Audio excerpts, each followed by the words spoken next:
kitabu cha Zaburi mlango wa 10. Kichwa cha somo la leo kinasema Bwana anapoonekana kusimama mbali. Bwana anapoonekana kusimama mbali. Mlango wa 10 wa kitabu cha Zaburi tunachosoma katikati ya wiki.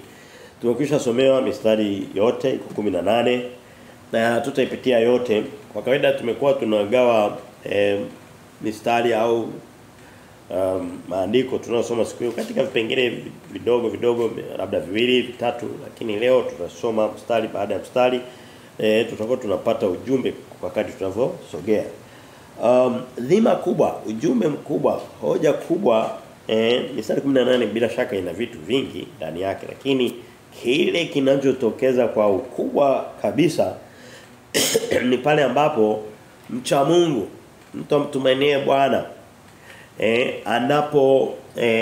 anapoona kana kwamba Mungu kama vile hasikii, kama Mungu amekaa mbali naye, kama vile msaada umeondoka. Wakati huo watesi wabaya, na tutakuja kuona watesi si watu wengine, ni wanadamu tu wanaotuzunguka katika maeneo tofauti ya maisha yetu, wakawa wanaonekana kuzidi kupata nguvu. Hali kama hiyo yamkini ufanye nini? Ndicho anataka kutuhubiri leo. Ufanye nini, nifanye nini hali kama hiyo. Lakini wakati mwingine kutokufanya chochote tu kumngojea Bwana, nalo ni jibu. Nalo ni jibu. Kwa hiyo kuna kwa sababu mtendaji ni nani? Ni Mungu mwenyewe, ni Bwana mwenyewe. Kwa hiyo tutaona hali kama hiyo ya kuona kama umeachwa.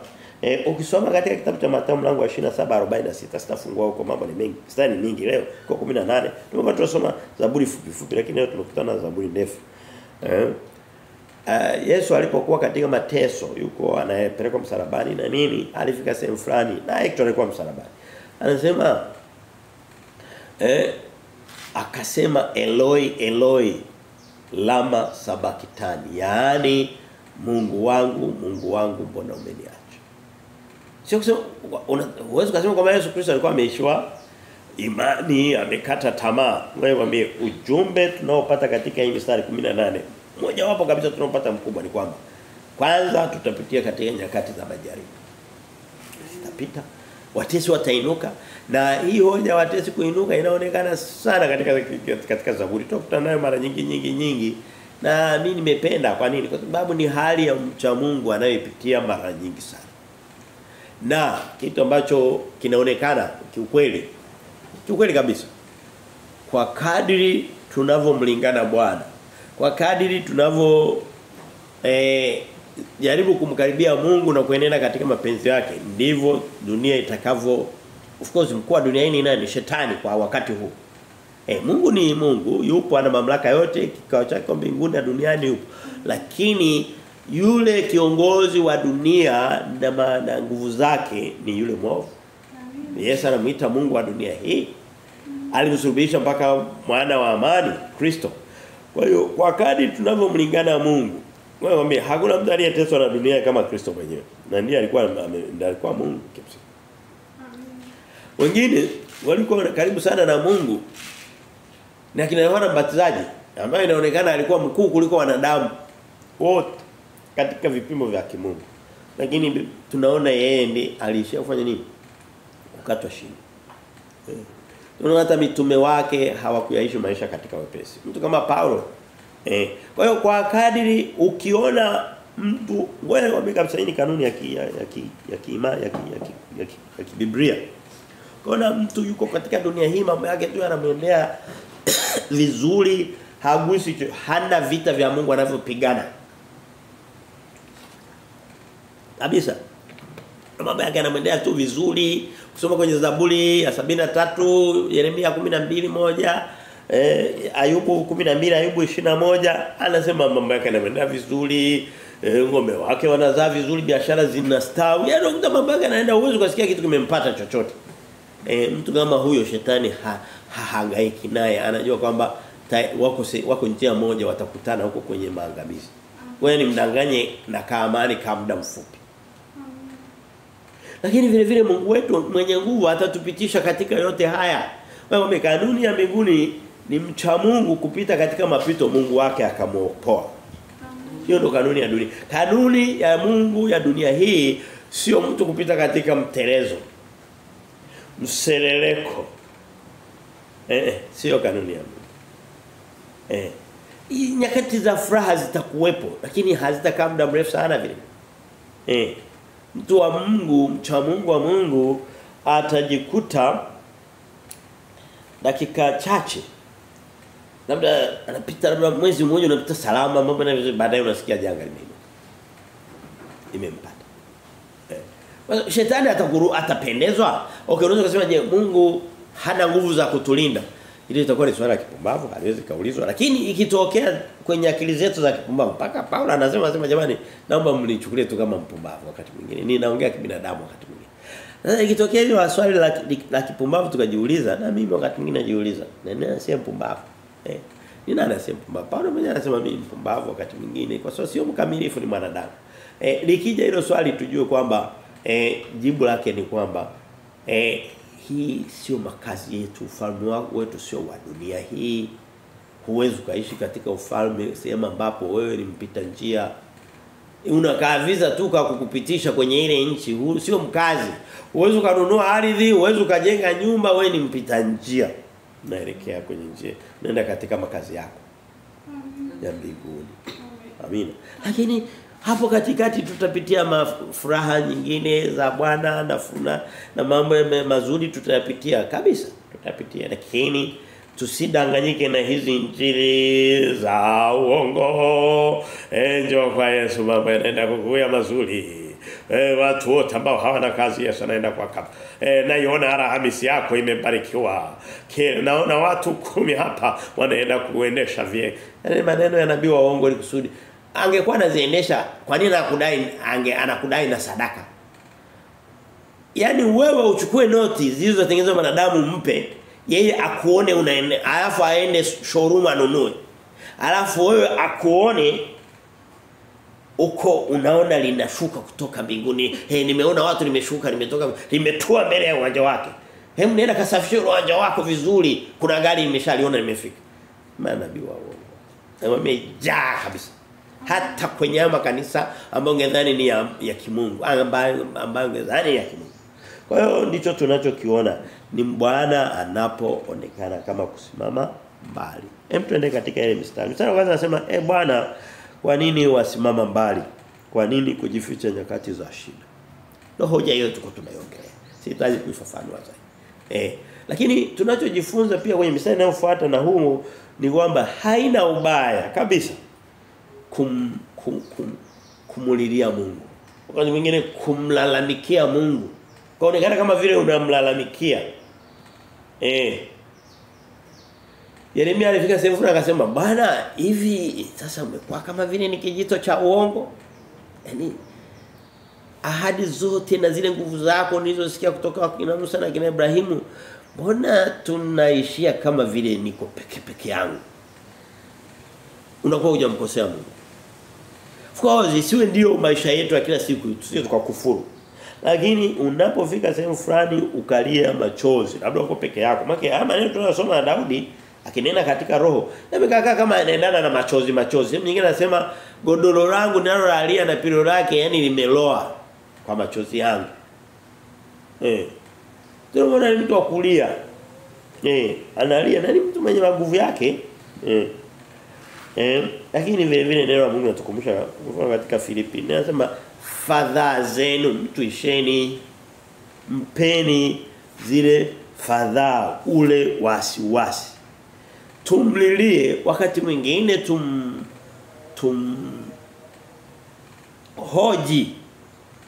tuhoji. Yesu anasema neno la Mungu linasema njoni tuhojiane. Kuhojiana ni nini? Kuhojiana ni kupeana maneno kidogo makali. Bwana, nimefanya hivi na hivi. Mbona kama vile hukuona? Mbona kama vile hukuona? Hata Ayubu alifika sehemu fulani akasema, Bwana, ningetamani nikutane na Mungu. nimuone, nimuulize, nipate tu muda kidogo nihojiane naye, baadaye Mungu akaonekana katika moto wa kisulisuli. Ayubu akabidi atulie. Wakati mwingine tunapokuwa katika maumivu na majonzi na mapigo na adha na dhiki na misiba, kule kufariji nafsi haina ubaya kuomboleza.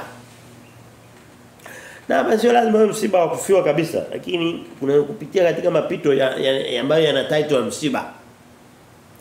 Ndicho tunachokiona, Bwana mbona umesimama mbali? Ndicho anachouliza katika mstari wa kwanza kitabu cha Zaburi mlango ule wa 10. Lakini pia neno la Mungu linatudai kwamba ukisoma katika kitabu cha Mithali mlango wa 22:10, sitafungua pale kwa ajili ya muda. Anasema ukizimia siku za mapito yako, siku za mapigo yako. Mithali nilisema sitafungua, lakini kusudi usifungue, mimi nitafungulia. Mithali 22:10 anasema hivi. Anasema 22:10 kweli.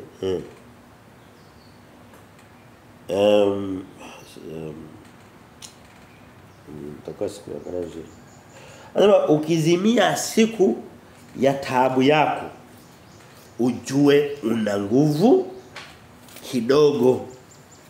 Mungu anatuambia kwamba tumechojifunza kingine, kumlalamikia Mungu ni sawa, kumlilia Mungu wakati Mungu kujiana na Mungu kwa sababu ametuambia tuojiane ni sawa, lakini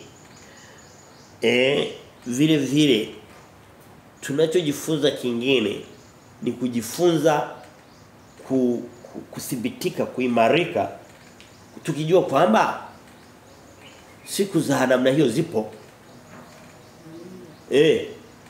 Wakati mwingine nikipitia machungu magumu naweza nikasema hivi, nisipoyapitia nikapitia katika ulaini, labda wanangu wakakuwa wakapitia kwenye yale machungu na mimi nikawa nalia kama wao kwa sababu sijapitia katika ugumu, itakuwa na faida gani? Ni vizuri wakati mwingine tupitie katika hali zote, ili kusudi tuliona kwenye kitabu cha Wakorinto wa pili tunachokisoma siku za Jumapili, kama Bible school au shule ya Biblia, anasema tunafarijika, tunapitia katika taabu ili kusudi tufarijike na sisi tuweze kuwa faraja kwa wengine wanao yapitia kama haya. Wakati mwingine Mungu anatufundisha kupitia katika magumu ili kusudi na sisi tuje tukawaimarishe na wengine. Yesu alimwambia akasema shetani anakupepeta na kuombea wewe ili kusudi ukiimarika uweze kuimarisha na ndugu zako. Kwa hiyo tunaona kwamba vile vile tusiwe watu wadhaifu, kila linalotokea tunampigia Mungu kelele, Mungu. Yaani hata ukijikata tu kucha vibaya tu au kakidonda kakakataa kupona siku mbili, Mungu mimi nimekufanya nini? Mbona wengine wote mambo yao yameenda vizuri? Bwana, imetupasa siku nyingi kuimarika ili kusudi tuje nenda kama mshe. Sasa wewe mdogo nenda kama mshe. Twende. Lakini vile vile inatufundisha. Sikiliza, achana na mtu mwingine, tuangalie mbele. Twende mbele, tuangalie mbele. Wewe ulioko huko wewe angalia huko mbele. Tunafundishwa sehemu nyingine pia kuimarika hali inapokuwa ngumu.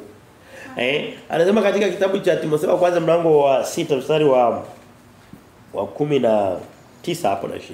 Anasema wakumbushe wale watu wenye utajiri wanaoishi katika maisha yao mazuri na nini. Kujiwekea akiba katika siku ngumu. Wewe waambie kuishi maisha ya furaha, unakula, unashiba, mambo yanaenda vizuri, hakuna akiba ya ugumu unayoiweka katika maisha. Unaweka akiba ya wepesi. Siku ya ugumu utaanguka vibaya. Taanguka vibaya. Taanguka vibaya. Sasa mimi ninasema katika kitabu cha ningeweza kuwasoma na kutegemea honest. Jinsi ya kuyapitia machungu yakawa faida baada ya kuwa hasara. Tumeshaona faida nyingi kama tunaweza kuwafariji wengine, labda ni mzazi, labda ni mama umepitia katika uchungu na unajua binti yako akaenda kujifungua akapitia uchungu, utamwambia unajua hatua zote ushazipitia.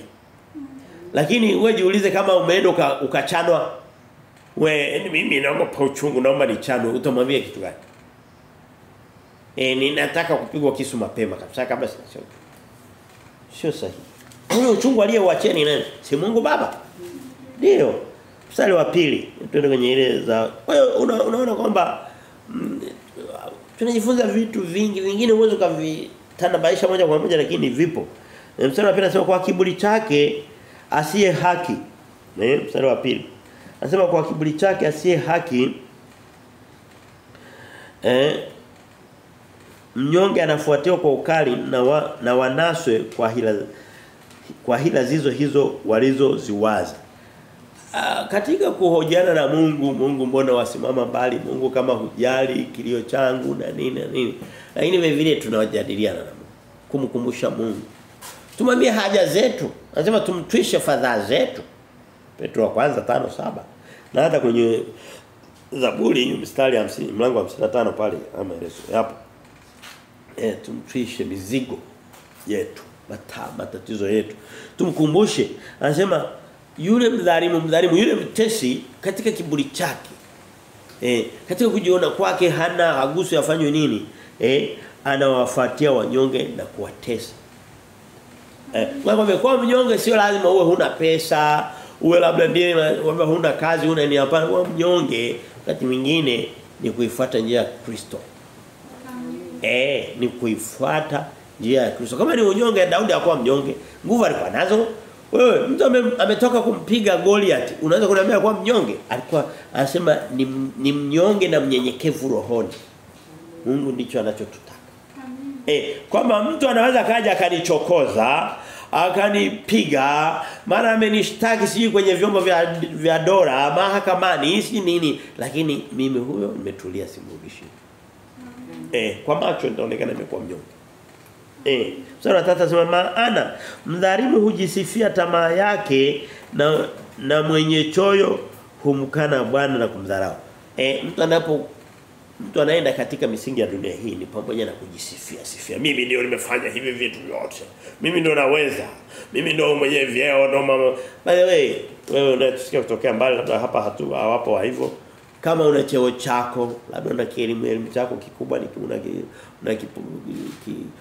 nafasi chako, labda una vyovyote vile una mamlaka, una fedha zako nyingi tu, labda umeziiba, labda nini. Wote hivyo usizitumainie sana.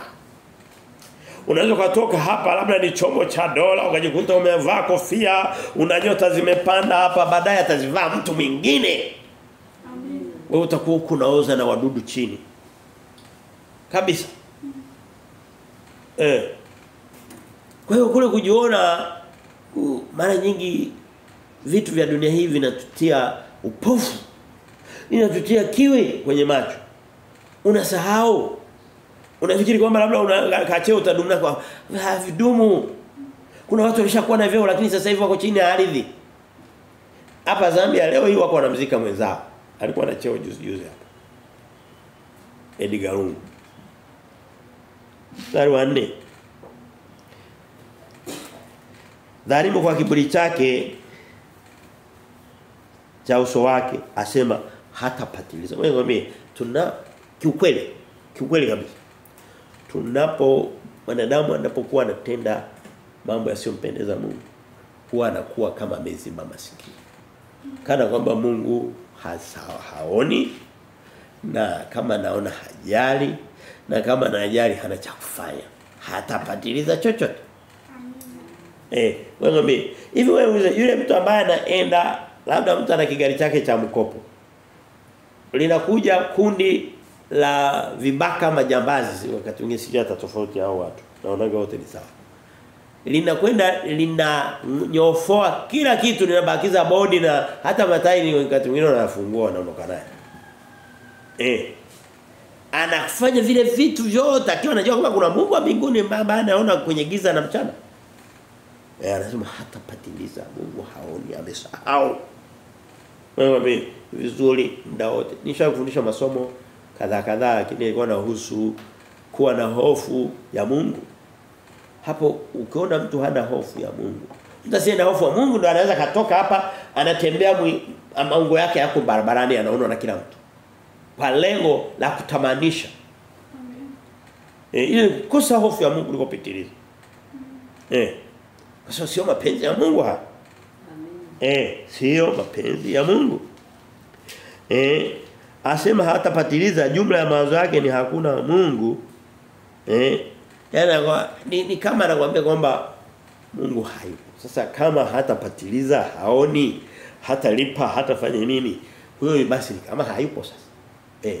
Na Biblia inasema katika sehemu nyingi, Zaburi ya 14 na mchache tutakuwa huko sio siku nyingi, sio wiki nyingi sana. Na hata Zaburi ya 53 mstari wa kwanza kote hapo anasema pumbavu anasema moyoni mwake hakuna Mungu. Wewe sio lazima utamke kwa mdomo. Matendo yetu yanapokosa hofu ya Mungu, yanapokosa ucha Mungu, si maanishi kwamba tutaishi wakamilifu bila kutenda dhambi, hapana. Dhambi tutazitenda, tutapungukiwa, tutafanya hapa na hapa. Lakini kule kuishi mtu anafanya chochote kile, wakati mwingine anakuambia ni Mkristo lakini Biblia iko pale haimwambii chochote. Na anajua huko kuna makatazo. Sio kusema ukimwambia kwamba Biblia inasema nini anakuambia anajua. Sio anaweza asijue kipengele kwa kipengele, lakini anajua kuna sheria ya Mungu mle na kuna vitu Mungu amevikataza alafu mtu anafanya makusudi. Wakristo Mungu anaposema mwanamke asivae mavazi ya mwanaume, yampasao mwanaume, na mwanaume asivae mavazi, alafu wakafanya hivyo kama unavyoona dunia nzima hapa Tanzania sasa. Na sasa hivi ni kote mwanaume anavaa kama mwanamke, mwanamke kama mwanaume, anasuka, anafanya nini? Anavaa mahereni, anavaa kila kitu, anapiga makeup kama mwanamke. Pale kuna na hofu ya Mungu. Kuna hofu ya Mungu kabisa. Na kusema kwamba hakuna Mungu. Jumla ya hesabu yake. Kama yupo hafanyi chochote, kama atafanya chochote hakina impact. Hakina uzito. Anasema mstari wa 5, anasema njia zake ni thabiti kila wakati, hukumu zako ziko juu asizione, adui zake wote awafyonya.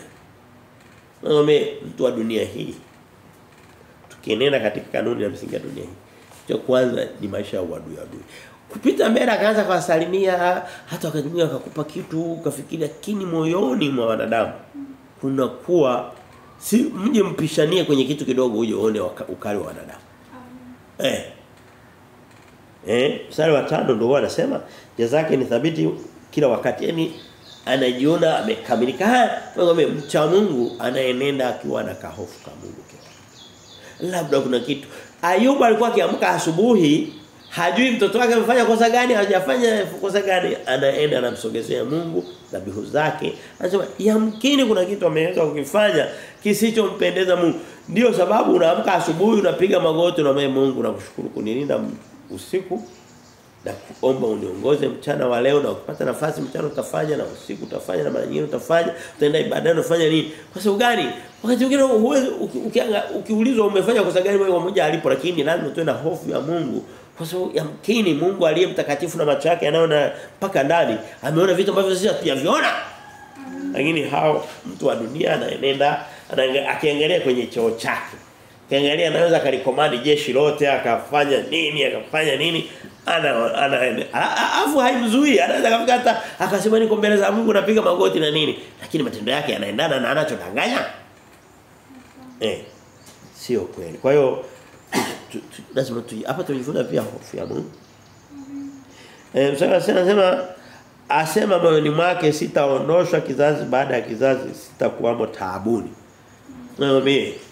Mcha Mungu wa kweli wa Mungu anapitia kwenye matatizo, kwenye mapito, kwenye dhoruba, kwenye tufani, kwenye mapigo, kwenye misiba, kwenye adha, kwenye mahangaiko na nini yote yale.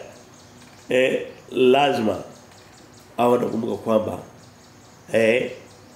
nina Mungu wangu mkamilifu ambaye lazima nitengeneze naye kila itwapo leo. Nitengeneze na Mungu wangu kila itu. Na hiyo ni kanuni nzuri sana ya kuyaishi maisha yampendeza Mungu.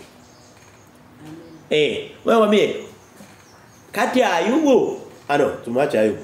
Kati ya Daudi mfalme wa pili. Mfalme wa kwanza alikuwa anaitwa Sauli. Ukichunguza vizuri unaona mienendo ya Sauli mfalme wa kwanza na mienendo ya Daudi mfalme wa pili unaweza kukuta makosa ya Daudi ni mengi zaidi lakini alikuwa na hofu ya Mungu alikuwa na kicho cha Mungu alikuwa ana mawasiliano na Mungu wake ya kila wakati Mungu akasema huyu ni rafiki yangu akaitwa rafiki wa Mungu mtu ambaye roho yake Mungu amependezwa naye Sauli makosa aliyofanya kwa kweli ningetafuta labda lile la mwishoni alipoenda kuulizia mwanamke mambo ya uchawi Kirukiangalia ya Daudi alikuwa hatari lakini Mungu akasema hii hofu ya Daudi na hii upungufu kule kujua makosa yake na ndicho kimejaa kwenye hizi zaburi na huo ndio Ukristo Unaweza kuwa na makosa 10 of course si vizuri tujifunze kutenda makosa kila wakati hapana lakini unaweza kuwa na makosa 10 unajua huyajui mwingine akawa nayo mawili na mfano mzuri ni pale kwenye Luka 18 pale yule Farisayo mafarisayo kwani watu ambao kwa nje wanaonekana wamekamilika ni kama hawa wavaa mashuka makanisani hao wanatembea na mangoma kubwa na misalaba mikubwa wengine na kifimbo wengine na kikofia ukimwangalia mbona hana makosa huwezi kusikia ameua huwezi kuona amefanya nini amekamilika lakini anakuwa na kiburi kikubwa sana anasema mimi nakushukuru Bwana sio kama yule mtoza ushuru misibi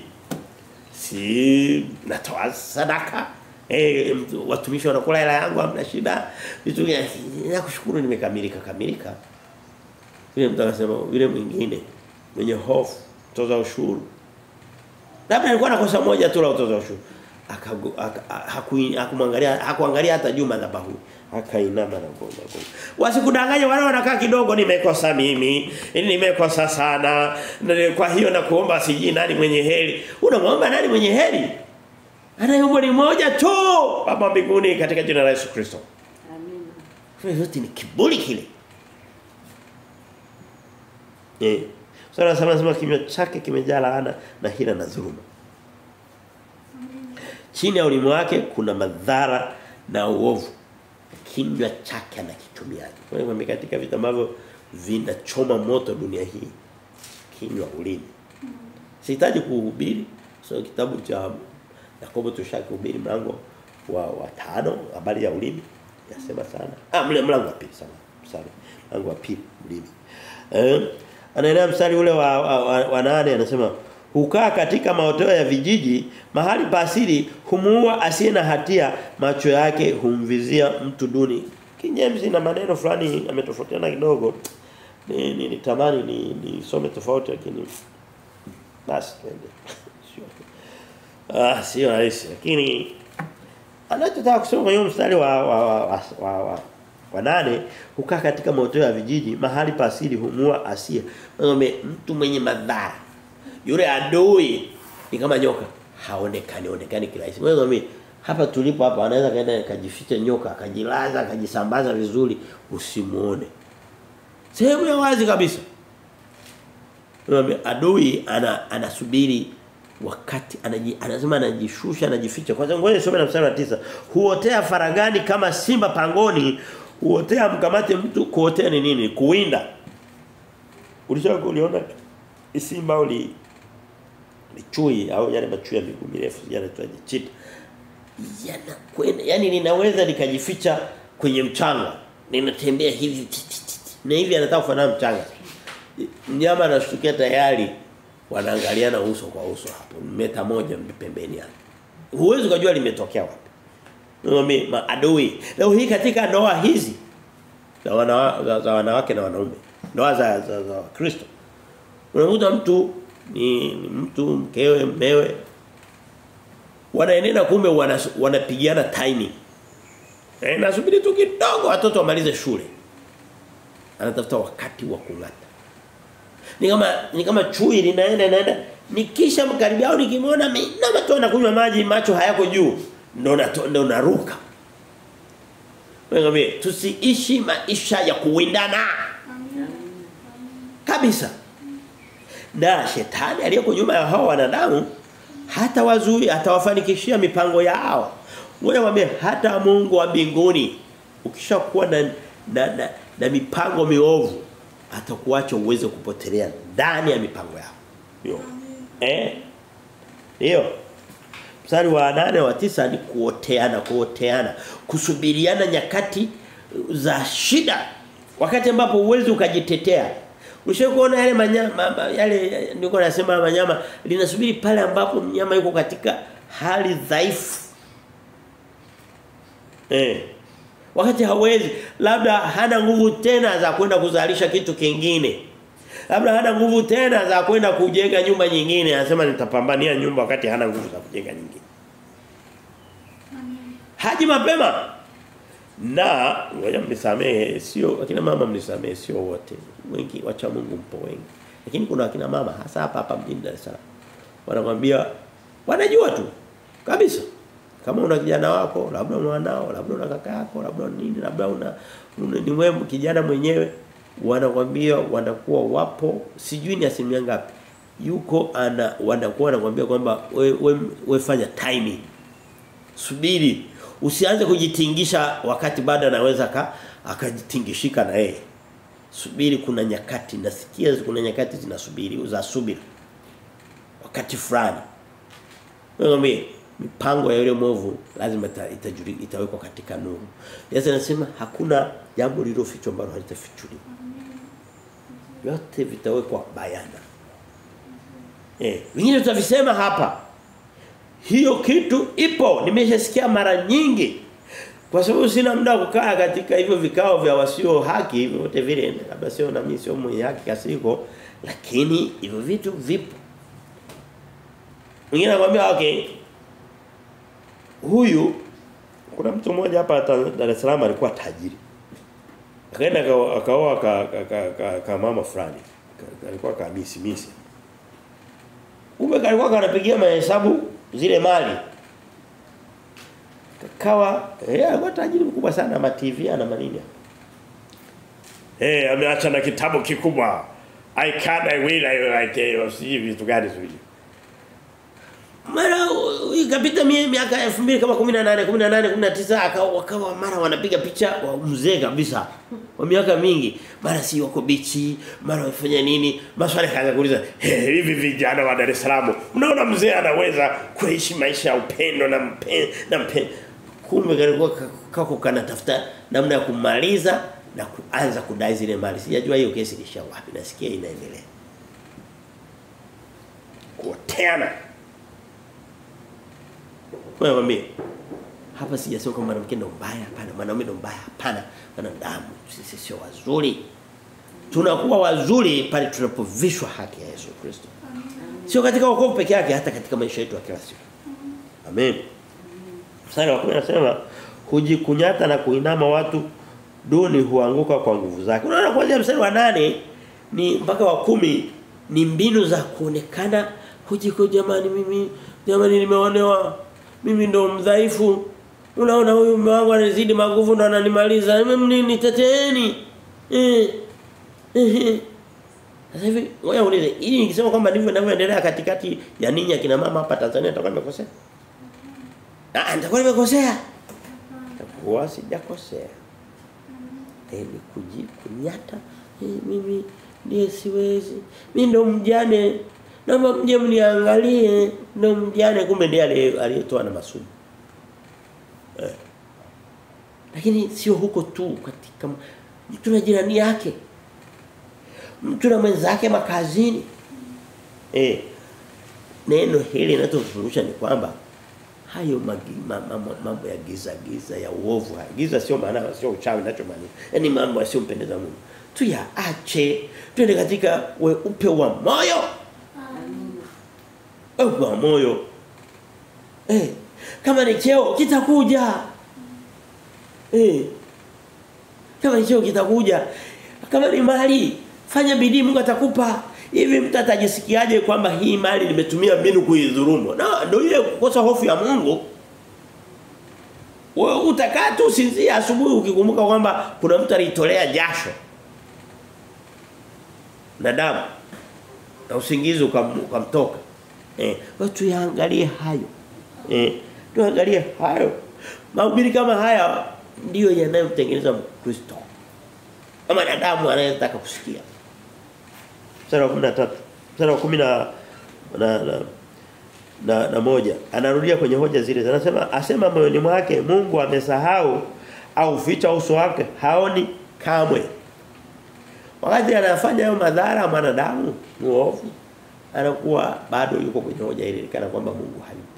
Kwa sababu huwezi ukawa unamfikiria Mungu na sheria zake na kweli yake. Na kweli kama unaenda na kanisani unaenda alafu kiukweli ukaendelea kufanya hayo. Haiwezekani. Ni mpaka uzibe masikio. Ni mpaka utie masikioni uweke pamba ndipo kidogo uweze kufanya mambo kama. Leo huku juu anasema ukisoma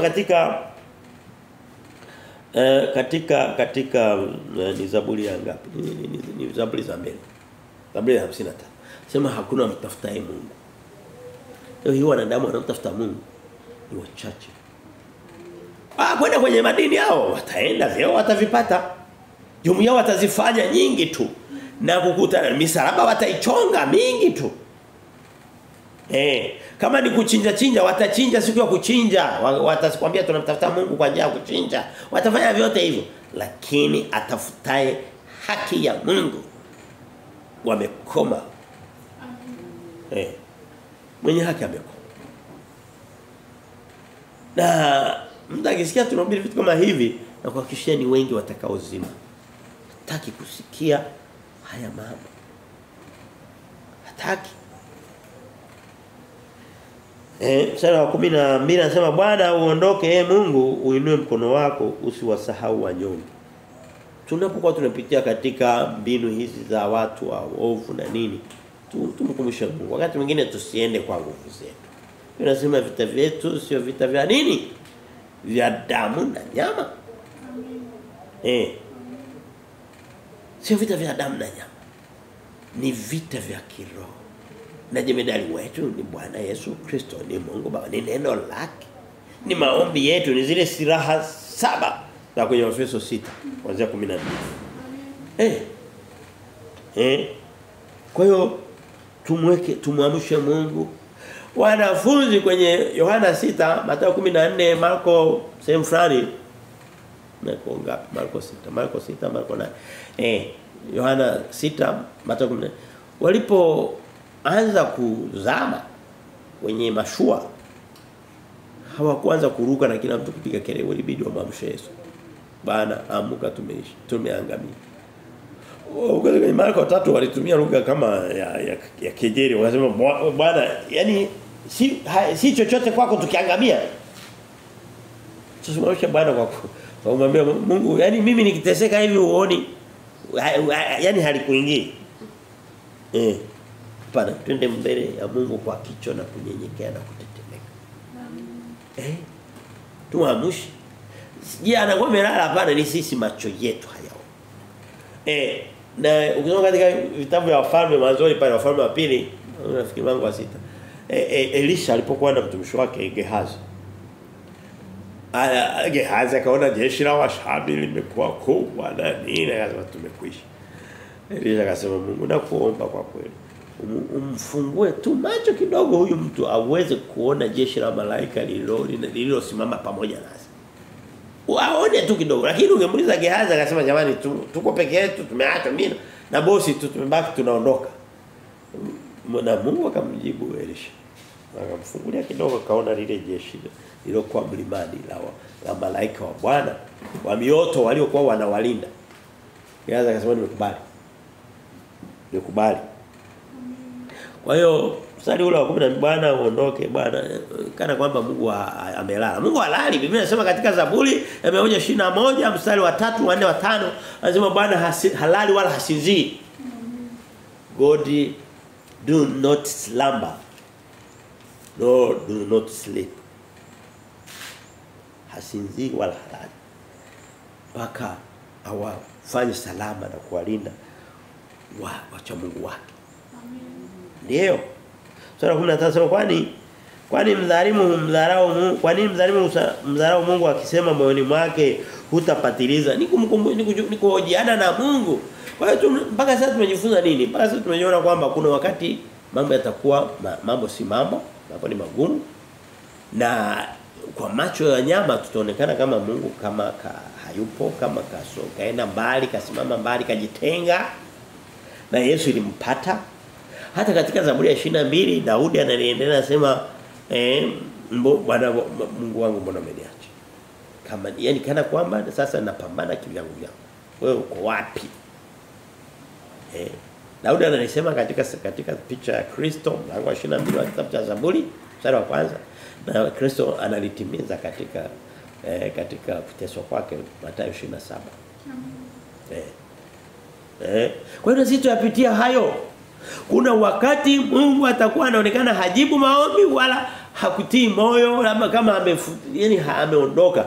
Waovu wataona hayupo ashasahau. Ngoja tuendelee kwa maana na bahati mbaya. Sasa wewe jiulize mwenye kuteswa anaona ameachwa. Mwenye kuteswa anamwambia Mungu hayupo. Hapo fujo itakuwa fujo kweli kweli. Kwa sababu unaona ni kama hakuna hakimu, hakuna maamuzi, hakuna salama, hakuna yote, mwenye nguvu anamfanya mwenzake anachotaka.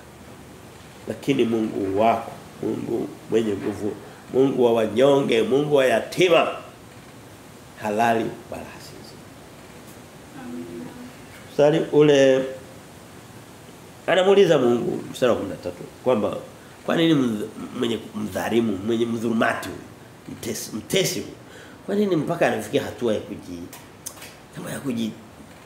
kujiona hivi kama kwa nini inapita miaka 3 5 7 hujachukua hatua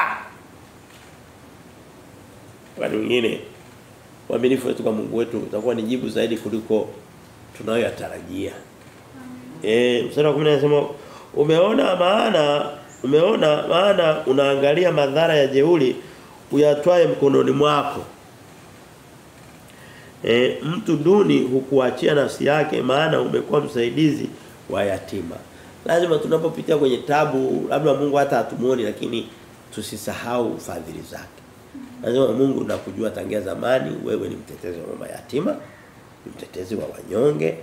Kwa hiyo haitanizuia kuendelea kukushukuru na kukusifu kwa ajili hiyo. Huyu ni mtu ambaye yuko kwenye kuteseka katika hali ya kuteseka wewe ulize mtu yuko kwenye kitanda cha mauti ugonjwa anauona kabisa kwamba huu ugonjwa hauniachi hai atakuwa na uwezo wa kusema maneno ya kumtukuza Mungu ndicho nikasema tulisoma sijui kama nimepeleka hiyo rejea niliweka rejea hiyo lakini kuna Mungu anasema katika kitabu cha Mithali mlango wa 6 mistari kama ya 8 pale anasema nenda kajifunze kutoka kwa chungu kwa sisimizi kwamba wao wanajua kwamba kipindi cha jua ni rahisi wakati sisimizi wakati wa mvua ni hatari yani tampeperusha ondosha kwa hiyo wanajenga wakati wa mvua na kuweka nyumba zao salama na kuweka chakula tayari wakijua kwamba wakati hiyo ni wakati wa jua wakati wa mvua unakuja wanajenga vichugu vyao sehemu za kujificha na nini anasema na sisi wakati tuna uwezo wa kumshukuru Mungu wa kuwekeza maombi yetu na kuweka salama yetu mikononi tufanye kwa sababu itafika kipindi fulani tuko kwenye kitanda cha mauti hatuna uwezo tena wa kuomba msaada hata kunyosha mkono Bwana niokoe huwezi mkono haupati tena mimi tumia wakati ni kama Farao kabla njaa haijaja kule Misri Yusufu alimwambia kuna miaka 7 ya shibe kweli watu watakula watasaza lakini kuna miaka mingine 7 ya kufa hatari tumieni hiyo miaka 7 ya shibe akaanza kaona ng'ombe waliokonda baadaye akaona masuke yale ya yote ng'ombe wakondefu wanaenda wanawala ng'ombe wamenenepa alafu wanaendelea kukonda yani ng'ombe ana ng'ombe mwingine yeye amekonda na mifupa inatokeza baada anaendelea kukonda zaidi baada ya kula mnene kitabu cha mwanzo tulikisoma mnakumbuka milango 50 alafu baadaye akaona ile miganda ya nani ya mashuke ya nani ya nini ya nafaka akaona ule mmoja mbaya unaupiga mwingine taswira yake ni kwamba unakuwa na wakati wa shibe wakati wa salama wakati unaweza kuomba, wakati unaweza kwenda ibadani, wakati unawekeza yale maombi yale tuliyoweka nyuma ya siku hatuna uwezo wa kusema Mungu anayakumbuka. Kwa sababu ukisoma katika kitabu cha Zaburi mlango wa 56 anamwambia Mungu anachukua yale machozi na maombi na vitu vyote vilivyomlilia anavitunza kwenye kibuyu chake. Ni lugha ya kibiblia. Sidhani kama ni kibuyu kama kibuyu. Kibuyu si kinapasuka. Lakini anatunza kwenye kitu kigumu. Anamwambia ili kusudi haja yarejelee. Tuweke, ngoja kuulize, wewe una akiba ya maombi kwa Mungu wako kiasi gani? Una akiba ya wema kiasi gani kwa Mungu wako? So hizo akiba ndizo zinazokuja kutufanya nini? Kutufaa wakati wa taabu. Umeenda kwenye ibada kwa uaminifu kiasi gani? Umemwimbia Mungu kiasi gani? Umefanya maombi kiasi gani? Tusonge mbele. Ninasema katika mstari wa 15 anasema uvunje mkono wake mdhalimu na mabaya uipatilize dhuluma yake hata usiione. Tumkumbushe Mungu mahitaji yetu. Tumkumbushe Mungu tunachokitaka. Mungu huyu mtesi, huyu mwoteaji naomba umfanye hivi. Mungu naye ataenda pige mahesabu sema ili hata Musa alimwambia Mungu alitaka kama kuwafuta wale wana wa Israeli kwa wamemvuruga. Musa akasema bwana usiwafute. Usiwafute kwa sababu itachafua jina lako. Kokote watu wote washasikia kwamba wewe ndiye uliowaokoa. Alafu sasa uwafute tena utakuwa kama kama yani hutimizi lengo lolote la msingi. Tumkumbushe Mungu tunahitaji.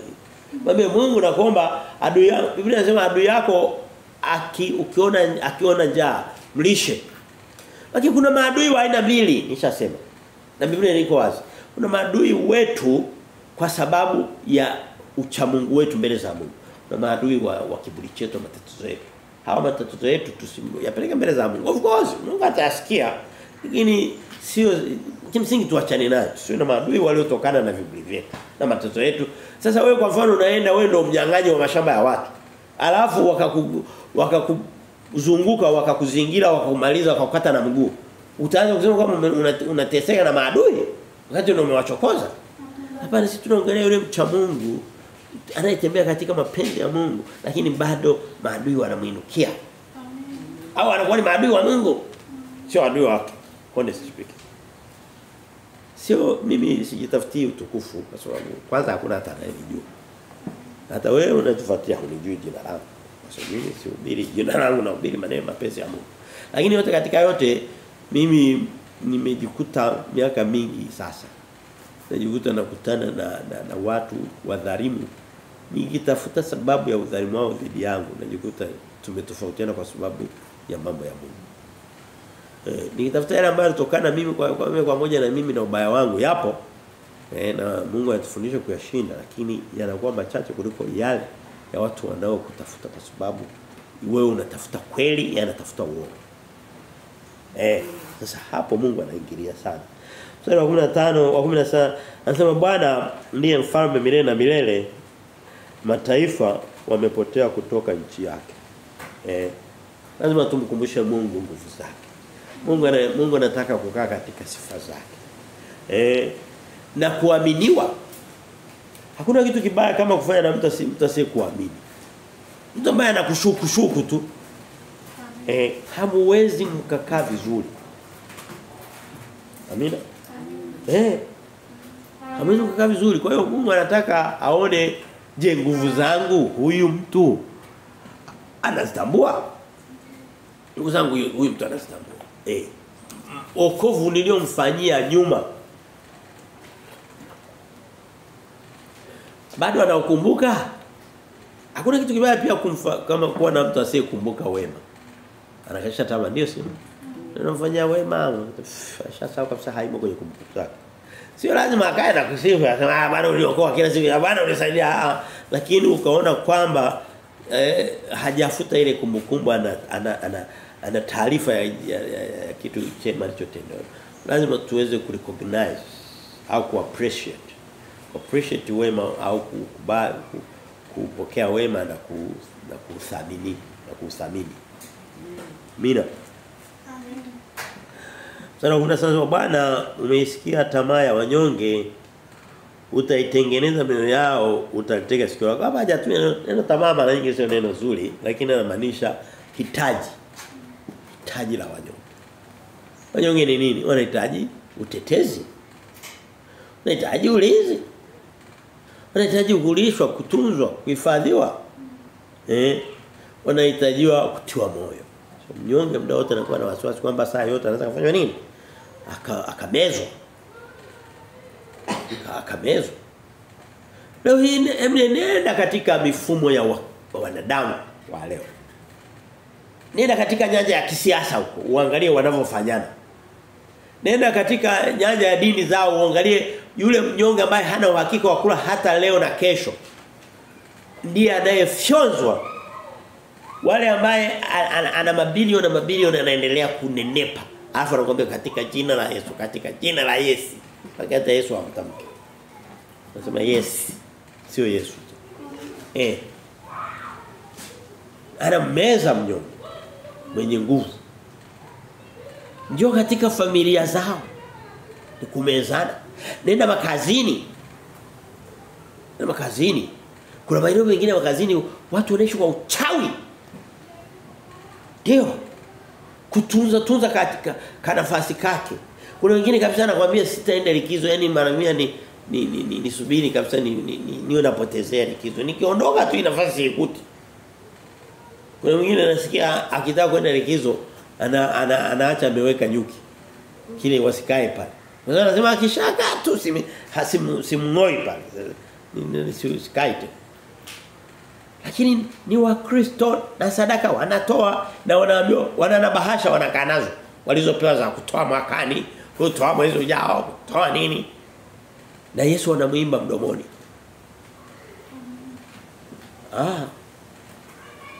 Wapi? Hata kwenye rika dogo la vijana kama hawa. Mashuleni. Hebu wewe ulize, zamani sijui bado inaendelea. Watoto walikuwa wanaenda mpaka akienda form 1 anauawa hata kuuawa. Kwa ajili tu ya uovu tu wa wanadamu. Mtoto akifika na teswa kweli kweli. Huwezi kuniambia kwamba ilikuwa ni jambo la kawaida lile. Na naamini bado lipo mpaka leo. Hiyo ndio mioyo. Sasa huyo yuko bado sekondari mazoni, wako form 4, wanatesana na wa form 1 na form 2 hapo katikati. Mpeleke kwenye nafasi ya kiti cha maamuzi. Ndio mkurugenzi kwenye kitengo uone. Ndiye mkusanya kodi. Ndiye waziri wa fedha wa taifa lao. Uone. Alafu dini wanazo. Na siku nyingine wanapeleka mpaka wanakwenda makanisani wanaanza kuchangisha na michango ya kanisa. Sio kweli. Sio sahihi. Nasema bado umesikia hitaji la wanyonge, utaitengeneza mioyo yao, utalitega sikio lako. Mstari wa 18 tumalize, anasema ili kumhukumu yatima naye aliyeonewa, binadamu aliye udongo asizidi kudhulumu. Ili kumhukumu yatima. Yatima ni taswira ya mnyonge. Wanyonge ni aina nyingi, yatima ni moja wapo. Ili kumhukumu. Biblia ya Kiswahili inatumia neno, hata Kiingereza inatumia neno Bwana unihukumu. Hana maana kwamba unipe adhabu. No. Anakuwa anamaanisha Bwana nipe haki yangu. Bwana ni ukisoma kwenye Biblia hata ya Kiswahili ya SUV, Standard Union Version. Ya 97 nafikiri imerudiwa 2011 13. Wanaposema Bwana unihukumu, Bwana unihukumu na unifanyie hukumu, hana maana unipe adhabu ya makosa. Manake unifanyie, uniamlie matatizo yangu. Uwe hakimu mwema. Bwana anasema Bwana ili umhukumu yatima aliyeonewa, binadamu aliye udongo asizidi kudhulumu. Huyu mtu anaruhusiwaje kudhulumu na kutesa na kuumiza wakati ni udongo? Wanadamu ni nini? Wanadamu si udongo. Wanadamu ni udongo kabisa. Biblia inathibitisha sema wanadamu anathibitishwa kwamba yeye ni udongo na kwenye mavumbi anarudi huko alikotokea. Alipotwaliwa. Alafu udongo unajiinuaje juu ya udongo mwingine? Wakati wote ni udongo ule material ni yale ni madini ya carbon yale. Kwa hiyo tumeona mlango ule wa 10 ambapo katika macho ya nyama, macho ya mateso ya wanadamu unaweza kaona kama vile Mungu amesimama mbali. Lakini Mungu anasema mimi sisinzii. Sehemu anasema nimekuchora katika vitanga vya mikono yangu. Halali wala asinzii amekuchora katika anasema akugusana anagusa mboni yangu. Wewe ngambie mtu hata kama amesinzia ukigusa mboni yake. Kwanza utaifikiaje? Itakuwa imefichwa. Kwa lugha nyingine Bwana wako Mungu wa mbinguni Kristo aliyetuokoa yuko macho kila wakati halali wala asinzii na salama yetu iko mikononi mwake. Amen. Bwana tunakushukuru mfalme wa wafalme kwa neema zako na wema uliotutendea. Kushukuru neno hili na tafakari hii. Mungu maneno haya yasiishie hapa. Yasiishie hapa, yasiishie katika kunenwa na kuwekwa katika kumbukumbu bali Mungu akaende katika mioyo akatende mapenzi yako katikati ya watu wako. Tulioko hapa na watu wote wanaweza kufuatilia wakitokea mbali popote pale Mungu. Yote katika tu Mungu wewe ukatukuzwe ukainuliwe na sifa na utukufu zako na milele yote. Mungu tunakushukuru. Tuma baraka zako batale pamoja nasi tunapotawanyika. Tukusanye tena mahali hapa wakati tutakapopendezwa Mungu. Tunasema asante katika jina lako Bwana Yesu Kristo.